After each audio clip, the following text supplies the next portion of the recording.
Since the beginning of time, terrestrial forces have gracefully fashioned these wild landscapes that time cleverly forgot. It was probably around 1300 that the Polynesians, ancestors of today's Maoris, arrived aboard their pirogues to discover and establish themselves on these uninhabited islands that they would name Aotearoa, the land of long white clouds. It's been 20 years since my first voyage to New Zealand, and I wanted to revisit this land for the isolation, generosity, and sincerity of its people and its nature. My road starts on the North Island, where I'll cut through the center until reaching Wellington. Then I'll traverse the Cook Strait that leads to the South Island, also called Jade Island, where I'll carry on to the western coast, following the coastline to Fjordland, my final destination.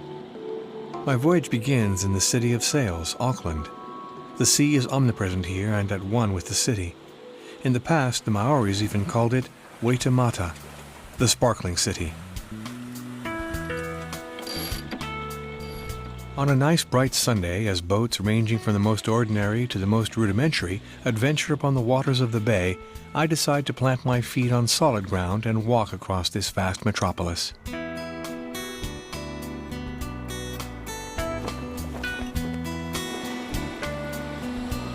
I discover architecture with no surprises, where the past no longer has its place and the present is looking for one. Man-made, largely urbanized with its 1.2 million inhabitants, every single ingredient is perfectly in place to make me want to flee this city that so resembles any other city.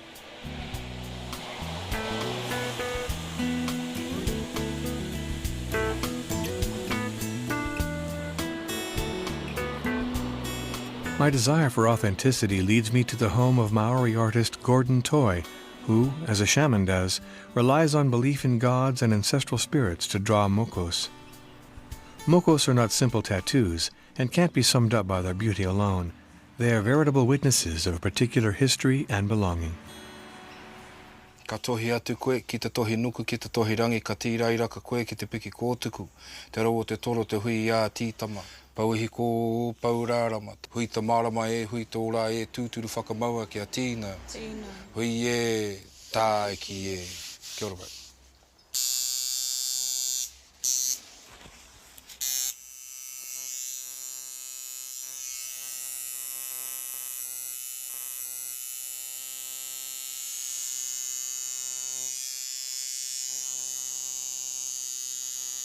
A whale's tail, when it flukes in the water, is on my back, so it's just a continuation of that kaupapa or that story. Mm-hmm. And at some point, then I'll get my legs done, and that will join with that. There are many stories around the country that will tell you that our ancestors actually came here via the assistance of particular animals like birds, fish, whales, sharks. We still try and maintain to connect with not only who we are in the present, but who we were in the past. We also acknowledge the fact that the art form itself comes from the ground, it comes from under the earth, and it belongs not to us, but to them. That's important because that's like asking to clear the way so that it allows him to undergo the process of moko, and it readies him to accept the pain. I think that's really kind of sort of a piece that one, like the pieces that Awa is acquiring now are really something that a young person is, you know, what a young person is all about. And those are stepping stones towards getting the final stage, which is the face. Perhaps at some stage in his life that he might choose to do that, he may not.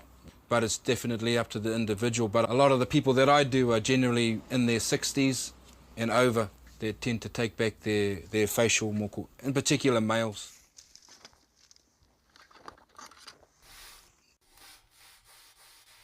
Sweet, bro. All good.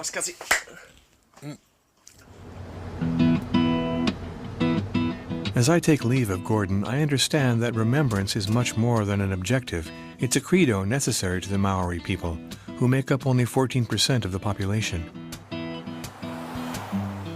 A few hours' drive from Auckland, nature offers up its easy beauty to me. The Coromandel and its peninsula, the site of a gold rush in the 19th century that most recently attracts people hungry for space and freedom, a playground for Aucklanders, surfers, and dreamers of all sorts.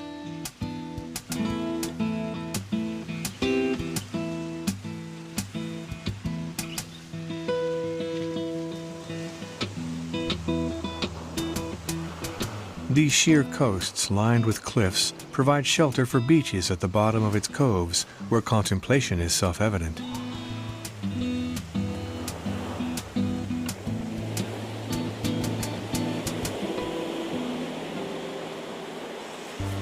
And yet, my eyes are drawn to a group of people carrying buckets on the beach. There are even some to rent.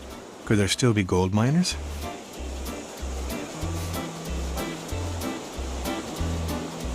Two hours at low tide are enough to turn the beach into a playground for folks of all ages. Here the rules are simple. Use a shovel to dig a little basin and take advantage of the pockets of hot water at 60 degrees that surface from under the sand. Nothing like it for relaxing with the family after a bit of exertion. Transformed into Swiss cheese, the high tide will put this temporary frenzy back in order. Kiwi is not simply the nickname given to the people of New Zealand, nor of the fruit that comes from Asia, but above all to this bird with a name as strange as its metabolism, the apteryx. Closer to a mammal than a bird, with its highly developed sense of smell and even whiskers like a cat. I'll be learning more with Claire and her team. So what Bridget does is monitors the male bird in the wild, because it's the male that incubates the eggs. And when he's sitting, she watches him and monitors him, makes sure that everything's going okay, and then goes in at around 50-55 days of incubation to lift the eggs. Now she has to go in at night when the male's off the nest. In 1995, the discovery of an abandoned kiwi egg made the first incubation experiment at Rainbow Spring possible. Since that day, and thanks to this egg-gathering program, the kiwi's chances of survival are 70% versus 5% in nature.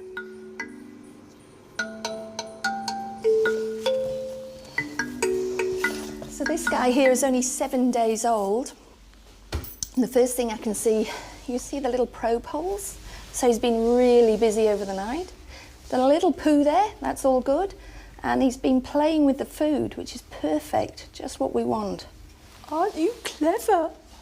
You ate 40 grams last night. With more and more knowledge and clear successes, evidenced in the hatching numbers, Rainbow Spring decided in 2004 to create the Kiwi Encounter, a tool for awareness and outreach. This program has aided to better understand the biology of this uncommon bird that is difficult to observe in the wild since it is nocturnal. We give them an artificial diet at the moment of ox heart mince. If we started giving them insects straight away, they would never eat the artificial diet. And the issue is we have so many kiwi on site, we can't actually source enough live food for them. So sometimes the birds will take it straight away, and other times they just don't want to eat it. So then we just have to pop it into their bill and allow them to swallow. When I started, and it was 10 years ago now, we hatched 15 chicks, and it's grown since then, yeah. So it's really great. And it's very satisfying. I mean, it's exciting. There's things we've done that have never been done before. At the end of the day, when you sit down and think, well, that's another so many I've helped survive, that's why I do it. And it's long hours. You don't get paid particularly well, and you're often doing sort of 50 to 80 hours a week, but it is satisfying, so. I leave Claire and her enthusiasm to get back on the road. The ground steams, the water boils, the earth rumbles. I have the impression that I'm wandering inside a giant bubbling pressure cooker. Yet humans here seem set on taming the forces of nature. The Maoris have long understood how to take advantage of these natural phenomena in their daily life. The name Smoking Island to designate the North Island is far from being outdated. Everywhere you look among the trees, gas rises and smoke surges forth as if from the nostrils of a dragon. Rivulets of smoking water snake about, leaving streaks of colored mineral crystals. Standing within these landscapes, I feel as if I were witnessing a world in formation.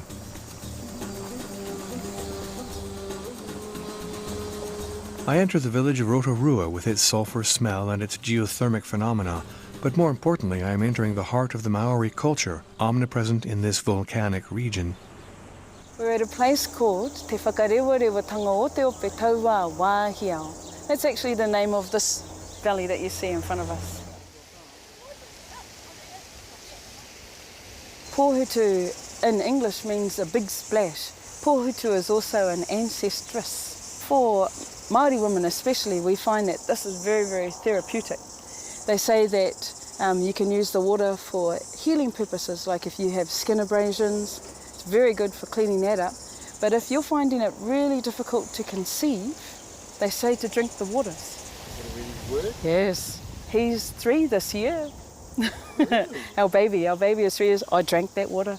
But his eyes are really blue and he has blondie hair. Very unusual. Same father, same mummy. So I think maybe the water does have something to do with it. Maybe it gave me hope more than anything. In many a story, they cover 2 deities called Te Pupu and Te Hoata. They're in earlier times when the Aotearoa canoe arrived here. The navigator of the canoe was Ngā Toroirangi. His job was to come inland through this area here, right as far as he could to claim the land for the Aotearoa people.